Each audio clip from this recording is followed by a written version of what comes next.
with my guns on, so when I reach the other side, I can show what it feels like to die.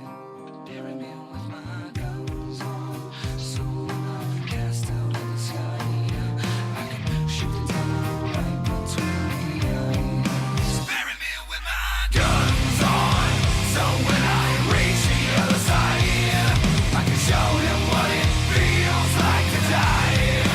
Bury me with my guns on, so when I'm cast out of the sky, I can shoot the devil right between the eyes. What's up, guys? GodisDingy here, and today I'm just going to do a quick nutshell version of the Italian tech tree now that I've completed all 10 tiers. We will start with tier 1 and bring it on down to tier 10. Like I said, it's going to be real quick, so if there's finer details or if you want more information about any of the tanks, you can leave a comment in the description and I can probably do like a review or something dedicated to a specific tank, or I can talk about it live on my Twitch stream at twitch.tv/GodisDingy. Link to that will be in the description below. Starting at tier 1, we have the Fiat 3000. It's it's a tier 1, so everything's gonna pin you. You're gonna pin everything. But pro tip for this video, you can side scrape this, and another Fiat 3000 will bounce off the side of your hull. Good to know, right? So it's it only took me like one battle to get through this, so I didn't really play too many battles in it. But that's how tier 1s go. When you grind the Fiat 3000, it will unlock 2 tanks, one light, one medium. I went for the light tank. I have not played the medium tank. Looking at the tier 2, the final package will give you an autoloader. It's a regular autoloader. Each shell will have like a 3-round burst to it, and they each do like 10 or 11 damage. So it's not going to be much, but if you can pin all your shots, you will ultimately do quite a bit. Now the tier 3, I played about 4 or 5 battles in this one. It was alright. This was day 1 on release, so it was pretty much all tier 3 battles. You will see tier 5s, so you will have to see a lot of tier 5 battles in the normal matchmaking. But on the final package, when you're fully upgraded, you'll get 95 pen prem rounds. They all do 50 damage. Okay HE rounds for tier 3. You do have a pretty decent aim time though, 1.8.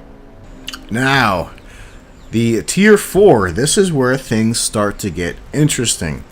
It is a little bit of a pain to get it fully upgraded, but once you do have it fully upgraded, you have a pretty nice little meme tank in front of you. 70 pen for the HE rounds, dealing 175 damage. You can 2-shot yourself with this tank, and I watched Flaming Flareon grind this line after I completed it, and he was rolling for almost 200 damage per shot with the HE rounds, shooting the sides of another P26. So it is a fun tier 4.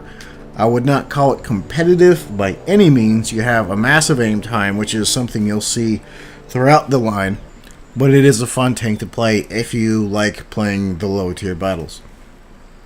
Now the tier 5 is probably a very, very forgettable tank. I actually free XP'd the final XP grind to the tier 6 past this. It's not something I enjoyed, but it's okay. It's not bad. It's not great. Again, you have long aim time. You're not quite mobile yet. You do have a little bit when you're fully upgraded, but not a lot.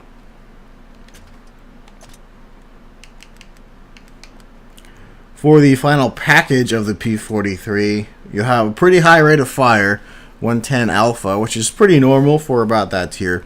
You do have a 2.4 accuracy, or I'm sorry, the 2.4 aim time. That is something you will have almost exactly until you hit tier 10. But the accuracy will improve as you progress through the line. However, when you're stock, you do retain the final gun on the tier 4. Downside is you're now a tier higher, so you're going to be seeing tier 7s, and the HE pen for that just doesn't really compete with tier 7s and tier 6s. Now the P43 BIS is is one of the probably first good tanks in the line. You still have your long aim time, however you have a 90mm gun on you, so you're doing 240 alpha, which is really nice at tier 6. Again, 2.4 second aim time. Your accuracy went up by 0.01. 140 pen, which is a bit low, but the Comet and Leo also have low pens at this tier, and they do just fine on it. Your prem rounds will be 180. It's okay. When you're seeing tier 8s, especially the heavy tanks, it's going to feel underwhelming, but if you've played light tanks around the mid tier, you'll have an idea of what the pen will be like for that. And it is APCR rounds that you get for your prem. Moving on to the tier 7, this is where you gain your mobility. The gun isn't quite as shock and awe as, I guess, as the tier 6 is. It's still a 90mm. You do have 165 pen, 195 prem penetration, and you do have a 320 alpha at 45 HE. That's pretty standard stuff there. Your accuracy is the same, but like I said, your mobility is through the roof on this. I was having a blast playing around with this mobility and just trolling people as I ground through the line. Your view range is now at 380. The tier 6 has a 370, so you're kind of borderline if you want to use optics. I ran binos, net, and vents until tier 5, and then optics and vents tier 6 and up until you hit about the 380, 390. So that is up to you on which one however you want to do your equipment. Now, since you do still have a long aim time, I threw a lay drive on there instead of a rammer, because this entire line does not have any armor. You are ridgeline, mid-range kind of tank. Now the tier 8 is where you will gain your auto reloading. One of the things I noticed about this, the stock gun on this is the same one from the tier 7, but you still have your auto reloading capabilities. This one will have the highest DPM of the two that you get with this tank. So if you want DPM with really bad pen, 195 on your premium rounds, then you can do that. Or if you want the 3 rounds with higher pen, I believe it's 212 for the final one. Yeah, 212, 259. And you gain a 0.02 accuracy on it. 2.1 second aim time, which is really nice. And then 2.2 when you're stock. Now, what I did on the grind is I skipped the final package. It's just an engine. 48,000 experience just for an engine. This is free for me because I've already unlocked the tier 10. You will not have it free, excuse me, until the tier 10 is unlocked. So, if you don't want to get the 10, you just want to stop at 9 or 8, by all means, go for this.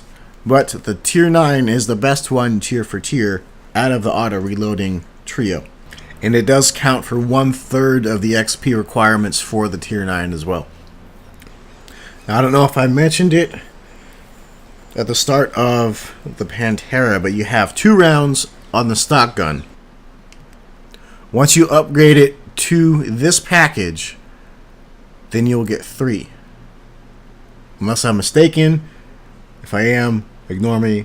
I'm a pleb. It'll be this one. One of these two. I don't remember off the top of my head. One of these two will get you the 3 rounds. Should be this one. So here's what that looks like fully upgraded, if any of you are wondering. Now, the standard B. Some of you may notice that it looks a lot like a Leopard prototype. That's because Italy actually based this off the Leopard tank. Now your final gun will have a 268 pin, which you get as your second package. Now the XP requirements will look really high when you start grinding this tank to fully upgrade it.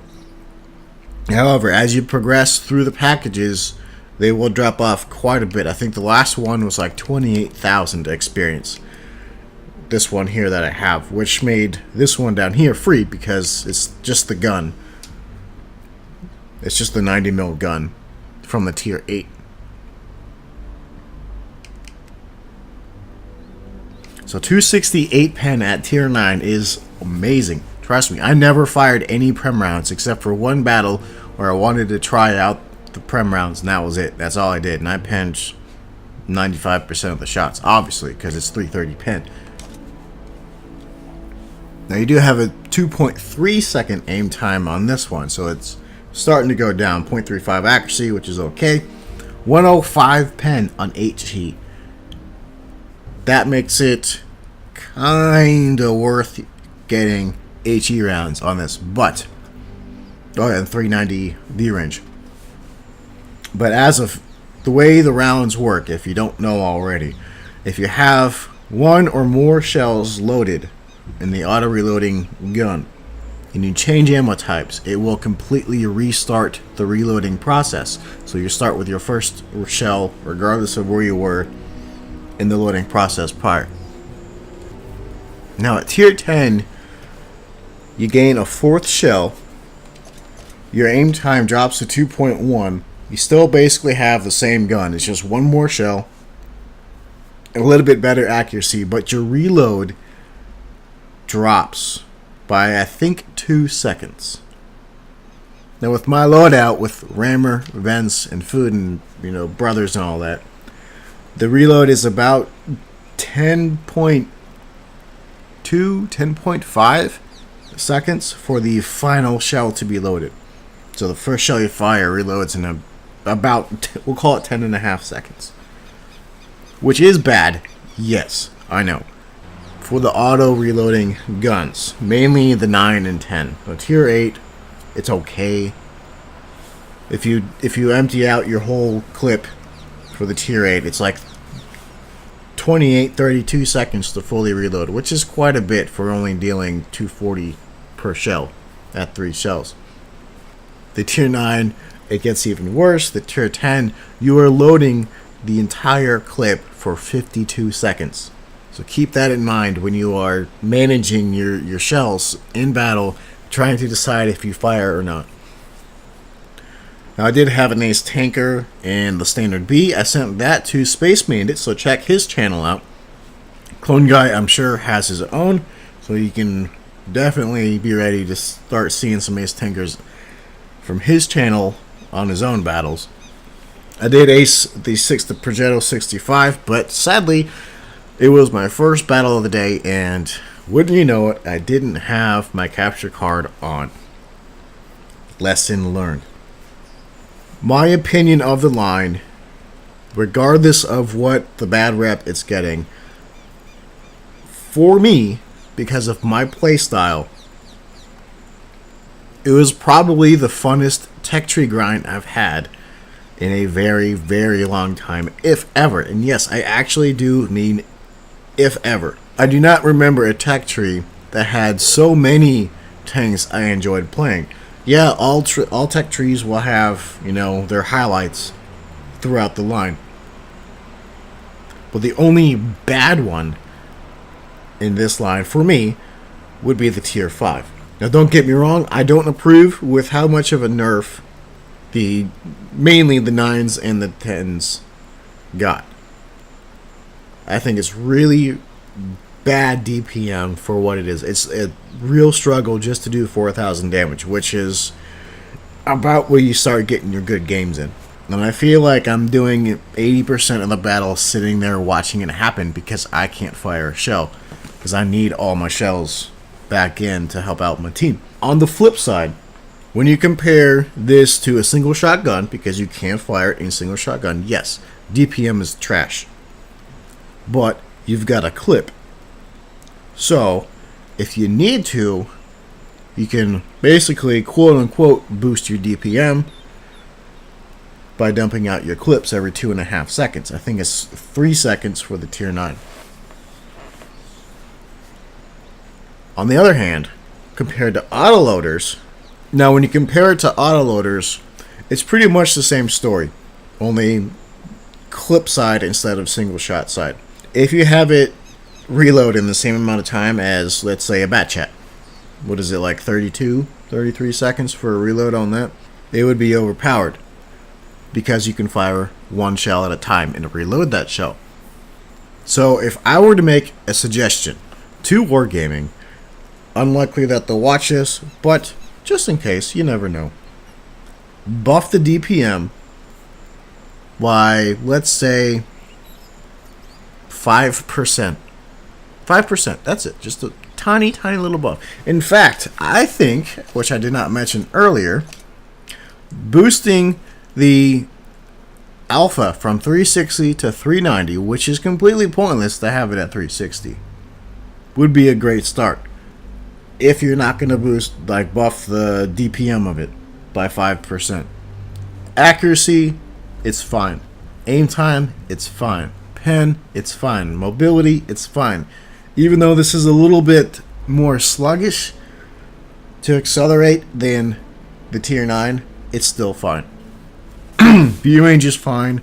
Armor is fine. Just gun dispersion, it's fine. It's just the reload. That's the only thing I would change on the Tier 10.